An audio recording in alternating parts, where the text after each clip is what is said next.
અને હવે વાત કરીશું ભારતીય શેર બજારમાં કડાકો યથાવત। આજે પણ ભારતીય શેર બજાર રેડ ઝોનમાં હોવાનું સામે આવ્યું। અમેરિકા ઈરાન વચ્ચે વાતચીત ન થતા શેર બજાર ખરાબ થયું છે।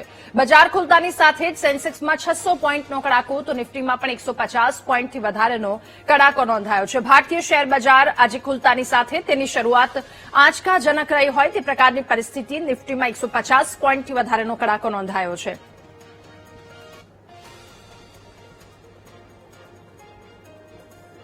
આપણી સાથે market expert Nilesh Kotak phone line પર જોડાયા છે। નિલેશભાઈ, આપનું ખૂબ સ્વાગત છે વીટીવી ન્યૂઝમાં।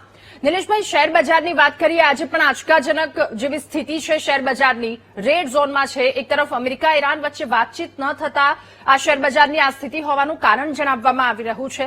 શું સ્થિતિ અને આપના મતે પરિસ્થિતિ નોર્મલ ક્યારે થશે? નિલેશભાઈ, જો પહેલું તો શું છે કે આપણે ખાલી ઇન્ડેક્સને જોઈએ છે, અંદરના જે શેરો છે ને એને જોતા નથી।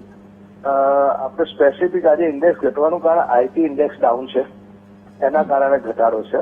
મુખ્યત્વે જો એબીબી છે, સિમેન્સ છે, પાવર ઇન્ડિયા છે, જે કેપિટલ ગુડ્સના બધા શેરો આજે 5 થી 10% અપ છે। Nifty next 50 index all time high બનાવેલો છે। એટલે આપણે ઇન્ડેક્સ જોવાનું બંધ કરવું જોઈએ।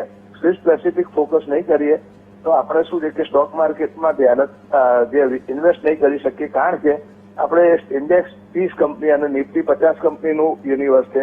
બાકી નિફ્ટી 500ની કંપનીઓમાંથી ઓછામાં ઓછી 100 કંપનીઓ એવી છે કે જેણે નવા ઓલ ટાઈમ હાઈ બનાવ્યા છે, અથવા તો યુદ્ધ શરૂ થયાના 40 દિવસ પછી એટલીસ્ટ 30%થી લઈને 60%નો સુધારો જોવાયો છે। એટલે બજારને માત્ર ઇન્ડેક્સના બદલે પરિપ્રેક્ષમાં જોવાના બદલે સ્પેસિફિક જોવું હવે અગત્યનું બની રહેશે।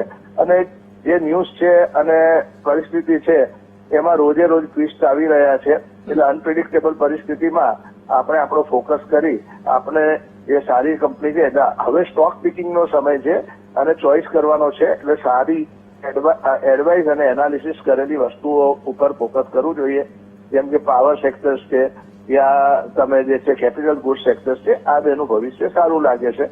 એટલે મારી દ્રષ્ટિએ હું ઇન્ડેક્સને નિફ્ટીને બહુ મહત્વ આપતો નથી। ઓકે નિલેશભાઈ, આપનો આભાર વીટીવી ન્યૂઝ સાથે જોડાવા બદલ।